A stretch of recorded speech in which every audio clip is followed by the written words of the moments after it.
Assalamualaikum warahmatullahi wabarakatuh. Bapak Ibu, terima kasih pada kesempatan hari ini kita bisa hadir di ruangan ini dalam rangka bersama-sama untuk belajar bagaimana cara menyiapkan dokumen yang dibutuhkan untuk pengajuan penetapan angka kredit. Ada 4 trik penetapan angka kredit bisa lolos. Mau tahu kira-kira Bapak Ibu?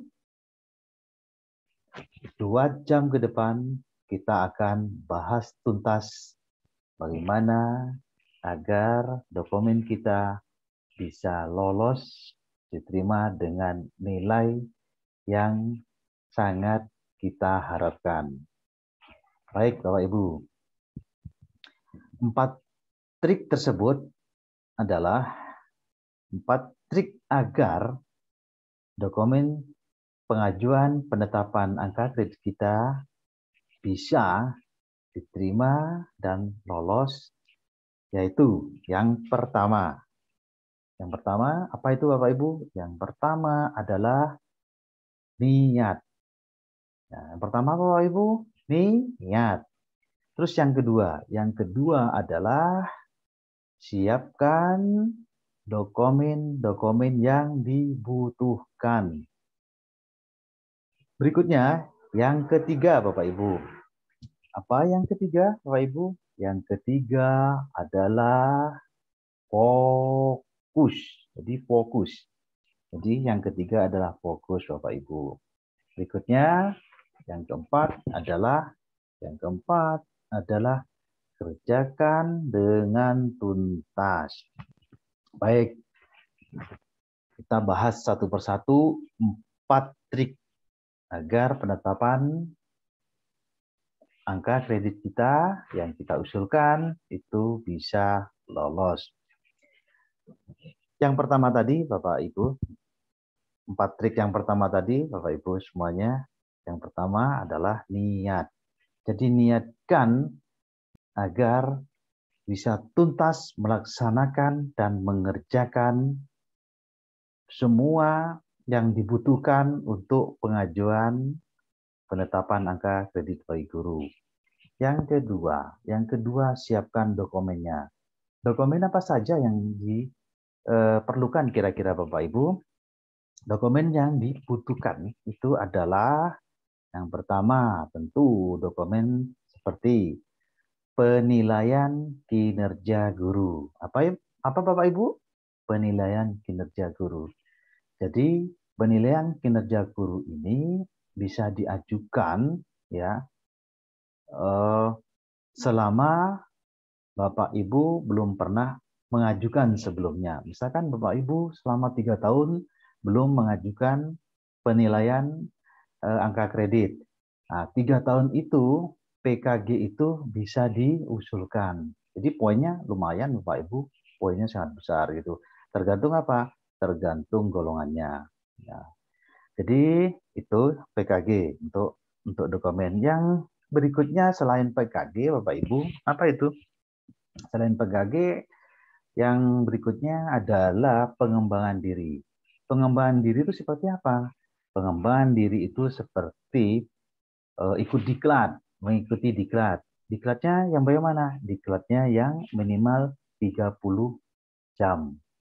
Atau misalnya selain diklat bisa workshop. Nah, workshop itu minimal juga 30 jam. Nah, di samping itu untuk pengembangan diri ya Bapak Ibu, pengembangan diri yang bisa yang bisa diikuti seperti seminar. Ya, seminar itu bisa diikuti dan bisa diajukan. Ya, itu sebagai pengembangan diri. Dan tak lupa Bapak Ibu, pengembangan diri yang sudah diikuti itu mendapatkan sertifikat. Nah, dokumen sertifikatnya inilah yang nanti bisa diajukan untuk penilaian angka kredit bagi Bapak Ibu guru. Tetapi jangan sampai lupa bahwa kegiatan pengembangan diri ini seperti sertifikat, pelatihan, itu harus ada laporannya. Harus ada apa? Laporannya. Laporannya harus dibuat Bapak Ibu agar apa? Agar diakui dan dinilai. Sebab kalau tidak ada laporannya, sertifikat, pelatihan yang Bapak Ibu ikuti itu tidak akan dinilai. Ya, tentu sesuai dengan aturan yang sudah diberlakukan di buku 4. Nah, nanti bisa dilihat bagaimana di buku 4 itu tentang aturan membuat laporan pengembangan diri. Nah, berikutnya adalah apa Bapak Ibu dokumennya? Dokumen yang berikutnya tentang publikasi ilmiah. Jadi publikasi ilmiah itu ada berbagai macam ya, mulai dari penelitian tindakan kelas, membuat makalah ya. Terus berikutnya adalah buku pedoman guru, ini juga bisa diajukan. Jadi untuk penelitian tindakan kelas ini bisa dilakukan dengan nilai poinnya 4. Penelitian tindakan kelas ini juga apa? Penelitian tindakan kelas ini juga bisa dibuatkan makalahnya. Jadi turunannya itu makalah atau turunannya dari PTK ini, penelitian tindakan kelas ini adalah bisa makalah, bisa artikel, dan bisa juga jurnal. Itu Bapak Ibu. Nah, berikutnya apa? Berikutnya terkait dengan kalau yang pertama tadi yang saya sebutkan dokumen mulai dari pengembangan diri, terus PKG, berikutnya adalah publikasi ilmiah, atau bahkan mungkin kalau ada karya inovasi seperti membuat alat peraga, karya inovasi itu bisa dibuatkan. Meskipun tidak wajib untuk golongan tertentu. Golongan seperti 3B ke 3C, 3C ke 3D, 3D ke 4A itu tidak wajib membuat karya ilmiah. Ya. Tapi kalau golongannya 4A ke 4B, karya inovasi, ya karya inovasi itu wajib. Karya inovasi itu wajib. 4A ke 4B itu wajib dan seterusnya. 4A ke atas itu wajib membuat karya inovasi, Bapak Ibu. Itu syarat yang sudah diberlakukan untuk pengajuan penetapan angka kredit. Itu yang saya sampaikan tadi, itu adalah ada di unsur utama, baik itu PKB, pengembangan diri, ya, dan apa namanya, kalau misalkan ada ijazah yang mau diajukan, misalkan S2 atau S3, itu masuk ke unsur utama. Berikutnya adalah apa? Unsur tambahan. Unsur tambahan itu misalkan salah satu contoh yang sederhana saja, misalkan pernah menjadi pembimbing di tempat prakerin, praktek kerja industri. Berikutnya apa? Pernah menjadi pengurus atau menjadi anggota di sebuah organisasi keprofesian, itu bisa diajukan, ya Bapak Ibu. Itu yang 4 trik yang kedua, Bapak Ibu ya.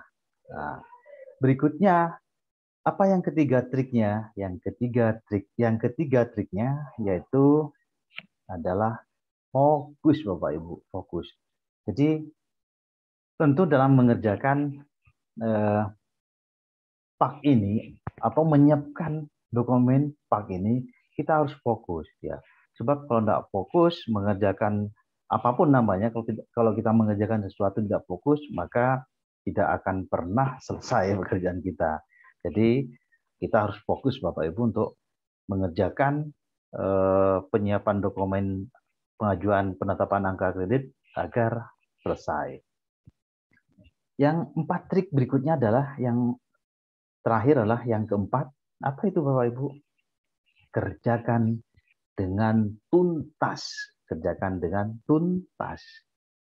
Nah, setiap pekerjaan tentu harus tuntas. Ya, kalau tidak tuntas tentunya akan mempengaruhi apa? Mempengaruhi terhadap terselesainya sebuah pekerjaan tersebut. Maka karena ini adalah pekerjaan untuk pengajuan penetapan angka kredit ini sangat membutuhkan tenaga dan pikiran, maka kita harus menyiapkan diri, baik itu pikiran, tenaga, agar menyiapkan dokumen dan lain-lainnya yang dibutuhkan itu bisa segera terselesaikan dengan baik. Demikian Bapak Ibu, bagaimana cara pengajuan penetapan angka kredit bagi guru ini bisa dinilai dengan baik dan lolos. Saya akhiri, terima kasih.